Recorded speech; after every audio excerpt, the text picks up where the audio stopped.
J. Barber. You know, many times, so many times, I think of that wonderful centre, that home of Barbers. How wonderful it is. How many times do I remember walking on the paths and being in the barn, and the meetings in the barn, and of course the original kitchen too. But for the moment, let me read one of those talks that I did give the day before Silence Day, you know, on Barbara's silence. You know, remember the meeting that we had? How wonderful. You crowd the barn, all of you dear people there. Yeah. Now, I know I'm getting sentimental, so let's start reading. In a letter to a barber lover, Erich wrote, "You tried to love Barber and failed. You tried to obey Barber and failed. This is nothing new to me and the Mundley. As long as we continue to try to love and try to obey, we have no hope of success. What is needed is to just love and obey. We have to skip over our excuses of trying to do this and trying to do that." These words appeal and help so much for me when I am confronted with such tasks as observing silence for 24 hours on the 10th of July. Because my mind bubbles along so much and I'm never silent for long and it resents being controlled, I know that those 24 hours will be a challenge, and my mind has to honestly admit it does not eagerly look forward 100% to the discipline. So I just do it. And the fact that I seem to invariably fail and say something audibly does not stop me. I also remind myself not to make observance a ritual, nor to conveniently avoid observance in fear it becomes a ritual. In other words, I try to honestly look at my motive for observing Silence Day. It is interesting to turn to Erich in thinking about Silence Day. He wrote in a letter, "We have been asked by many whether we should continue to observe on Silence Day or not. Well, it is left to each individual whether one wants to observe silence or not. But there will come a time, I feel, when the world will observe the Silence Day, just as we observe Christmas and New Year's Day.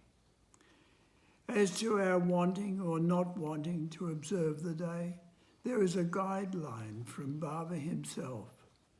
Then in the late 60s, he would mention how important the Day of Silence was, as he had been keeping silence for so many years. He conveyed, it's not anybody's silence, but it's my silence. So it's best you also observe silence for the day. Thus, he started giving us a gift, his sanction to participate in the day of his silence. For a number of years, the Mundley had been observing silence on Silence Day. Now, in later years, Barber expressed his wish that it was better all observe silence, instead of observing the alternative of earlier years of observing fast. In 1968, Barber gave a message regarding the Day of Silence, and in it he stated, his lovers know what their beloved wish is, and it is left to them how they manage to carry it out. At the same time, Money writes somewhat in contrast to Erich. I think there should be no question in the minds of anyone should we observe silence or not. It's an opportunity we should not let pass by. Every lover of Baba, to my mind, must observe silence on 10th July, the Silence Day. You salute your beloved by giving him a rose. You would not call it a routine or a ritual. An expression of your love, a piece of your heart. Baba observed silence for our sake, not for his own sake. She continues, Silence Day is a very special day for every lover of Baba. Baba has observed silence for all, for each one of us.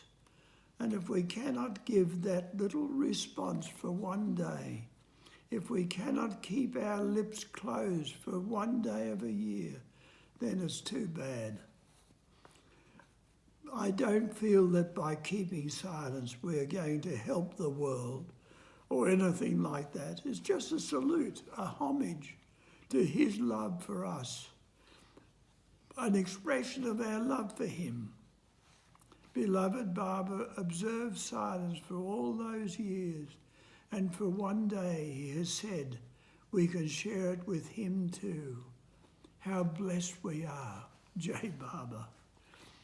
To me, each of those statements reflects so well certain characteristics of Erich and Money, both true reflections of Baba's all-embracing love in their respective roles. So Erich, so diplomatic, and Money so forthright. But why is the mind so reluctant to keep silence? A Calcutta Baba lover, Justice, or Mr. Justice, Mukhtahari Harija, so that'll do, has written that it seems to me very well on this subject. Man's extremity is God's opportunity. Man has only the fleeting presence of the moment. God has a whole indivisible eternity at his disposal. The result is man is in a perpetual hurry. God is not. Hence a man has to speak, for words are necessary for a man in a hurry, because words are his natural substitutes for what he cannot be and is not. Words denote wants.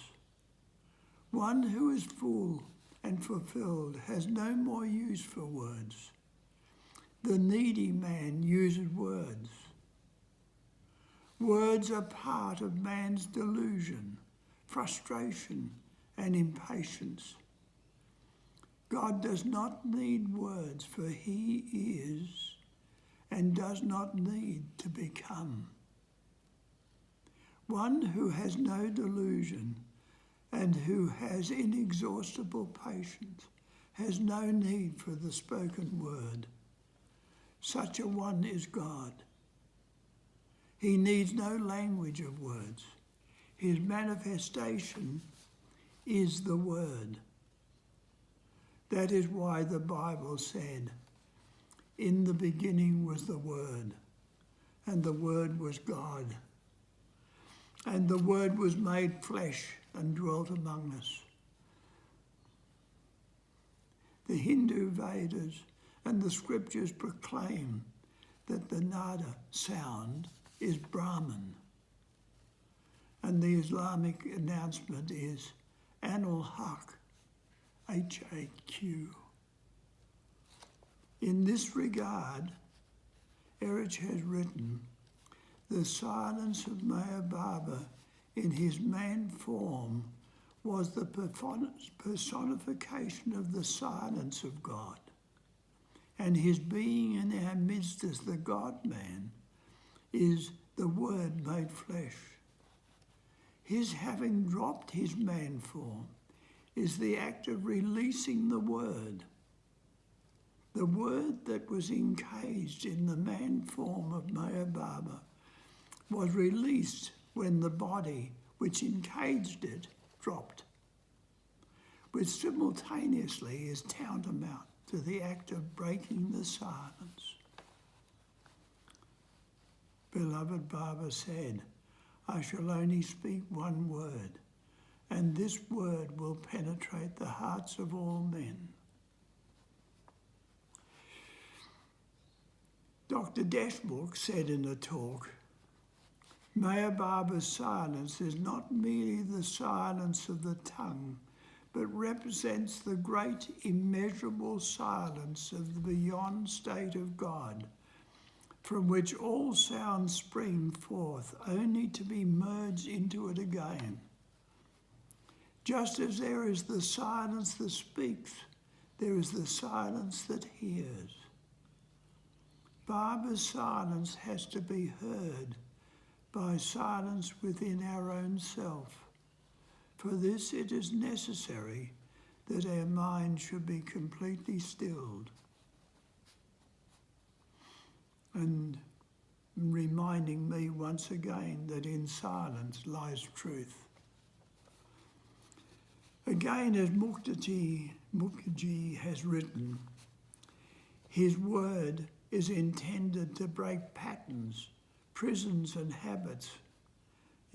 Break the prison of the habits of thought and understanding of mankind. The ordinary spoken word is a prison wall. It denotes specific and narrow habits of thought, memory, experience and recollection, in the coils of which men are entangled, not only during this birth and its present environments, but also by the previous experience in past existence. To break such a long-standing and hard habit, something unusual, something infinitely strong has to be used, and that is the word of Meher Baba. His mission is to break the shackles that fetter the freedom, spiritual, moral and physical of mankind. Ordinary man is in love with his fetters and believes paradoxically that the fetters are his security. He has no conception of that indescribable and unchallengeable security that lies beyond when his fetters are broken.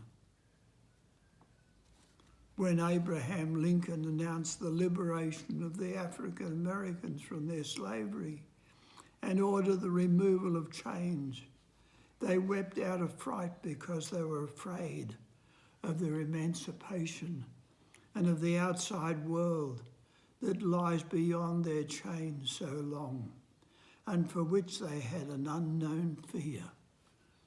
Something of that psychology clings to every man who refuses to make a change which is vital for the true freedom of the human soul.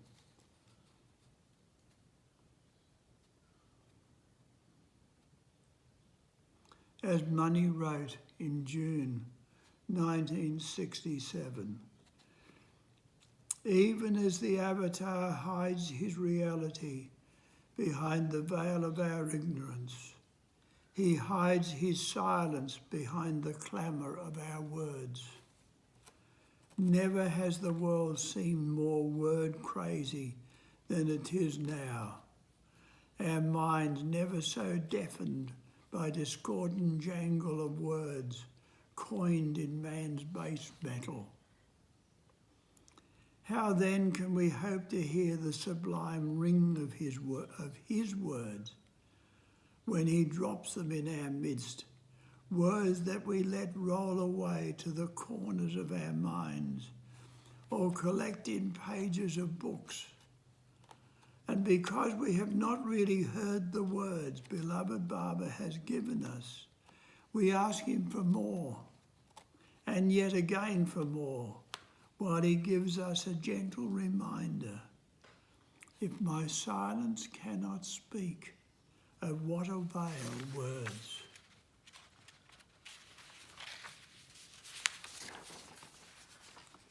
In conclusion, let us finish with these words of Erich. He wrote in a letter, "Had Baba not broken his silence, you would not have come to him in India to adore him. The day